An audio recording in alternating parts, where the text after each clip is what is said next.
All right, so we Mhm. got a pellet cooker and a drum cooker. We got two drums, came from Offset. So let's talk about a little bit about y'all's flavor profile and what y'all see, mainly down in the Houston area, because we do have, a lot of cooks that are down in the Houston area.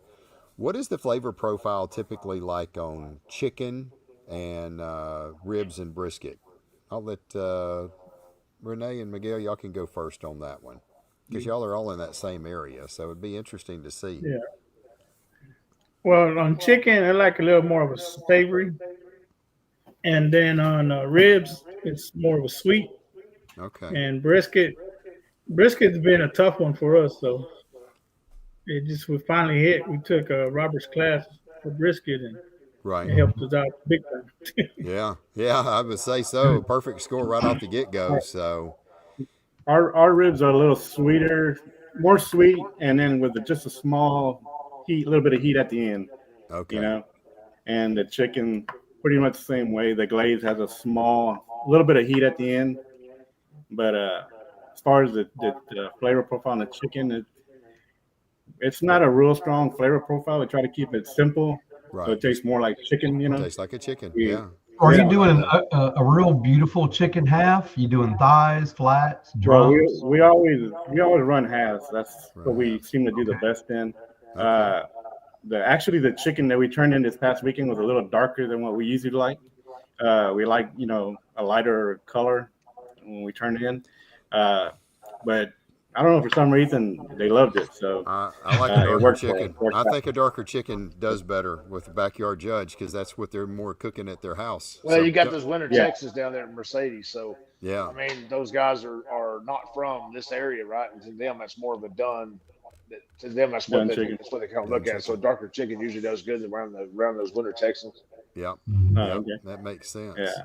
And then the ribs Hmm. are more not any kind of savory or just more just pretty sweet and just No, they're I got savory favor. also. Yeah. okay, savory sweet. Any The heat? the meat. Any heat on Yeah, anything down there? Just a small little bit of heat on the back end. That's it. Just a little. It goes Okay. Okay. away pretty quick. Yeah, Yeah. yeah. Okay, that's And so interesting. what So, kind of wood do you put? You put lump, you put chunks into your fire Well, basket? What do you we use chunks in our drums, and okay. Okay. we use mostly pecan for our brisket and ribs. But when it comes to chicken, we like to go with apple and cherry mix.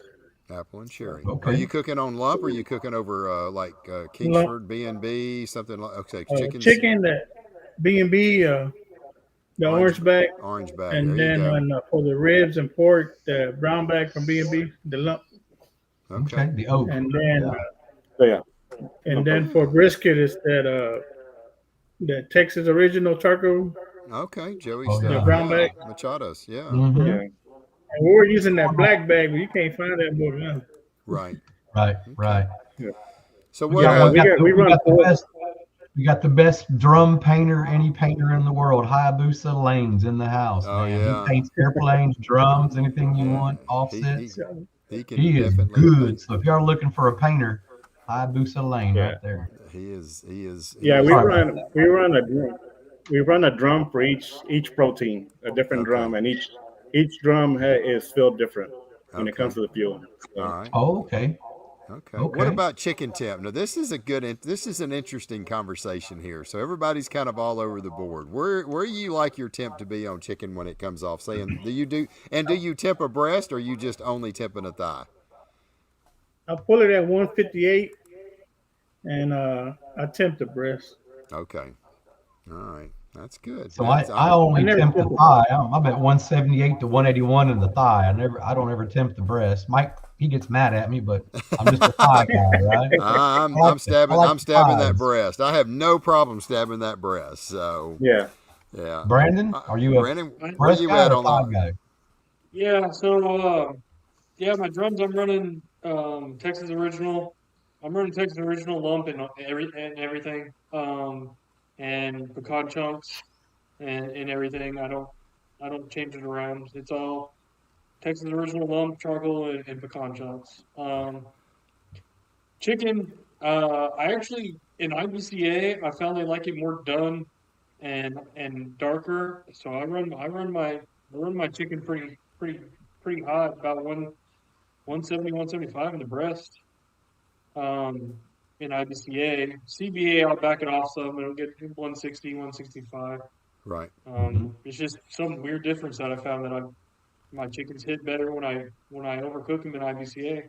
Yep. I think it's more old school judges in IBCA. You got more backyard people, man. The comps are usually in smaller towns. Yeah.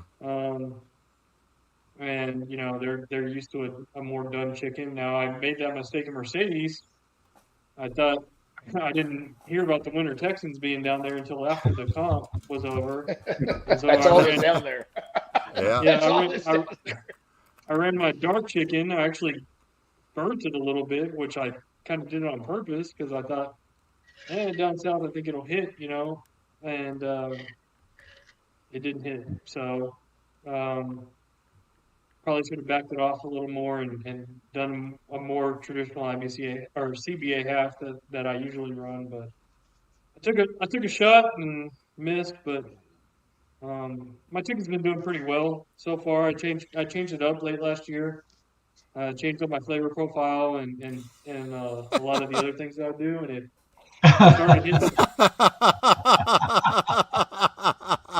Oh, that's gonna be the next thing. We're gonna be sending lie detector tests to all these guys.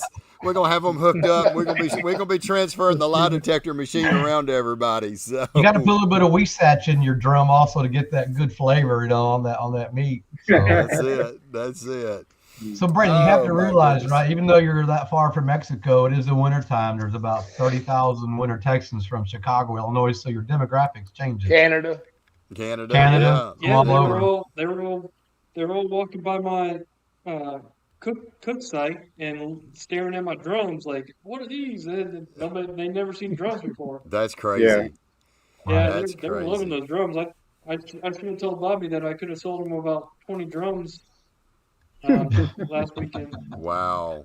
That's the crazy. first year that I went to Mercedes, I had my horse trailer parked back there, and I was by a corn dog booth, and we made a deal. I gave him barbecue. He hooked me up with corn dogs and whatever else he had there. We just kind of swapped. I had my back door open, and I'm over there prepping my meats. Next thing I know, here about 6 or 8 of them start walking through my trailer, and they're all just opening my pit, looking down, opening things up. We've never seen that. This is really cool. Here come another one. And all of a sudden, I had a line. I just stepped out, and there was a line of them. They were all from like the northern Canada. They all said, "Hey, everything." I mean, it's like they were way up north. They just it was about 15 or 20, and they just kind of going in. Do you mind if we look about halfway through this? Do you mind if we look? And I was like, you're already in there. Go in. They're inside my trailer. They're opening the door. They're going inside, checking out the front living quarters, coming back out, opening the pit. Oh, man, it's so great. They just kept coming about an hour. They just kept, finally, I just closed my doors and so I could prep my meats. But they're not crazy. They just they don't really have a privacy thing. They thought it was pretty neat. Those guys have a lot of questions asked. Yeah, next time they do that crap, hand them a damn paper towel and stuff so they start cleaning out that pit.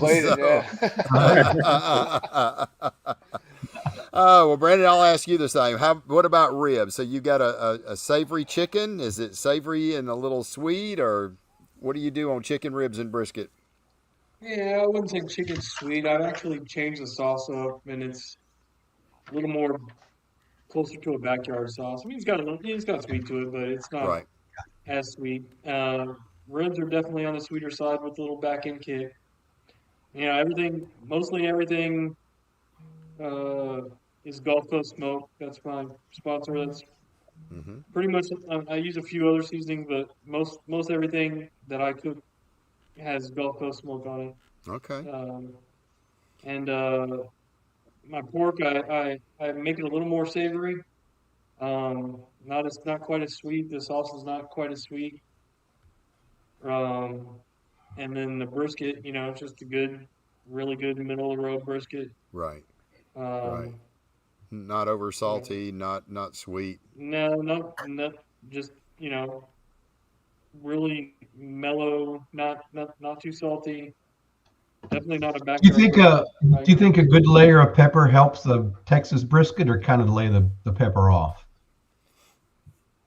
I don't. So I use my top layer is LC Fade to Black to get that bark, you know. Got it. I put a light layer of that on top, and when he came out with that, my brisket really started hitting pretty well. It was doing okay before then, but it's been really consistently good since I started using that. And it helps give it a good, dark bark looking, but not, not with extra pepper. It's got Right.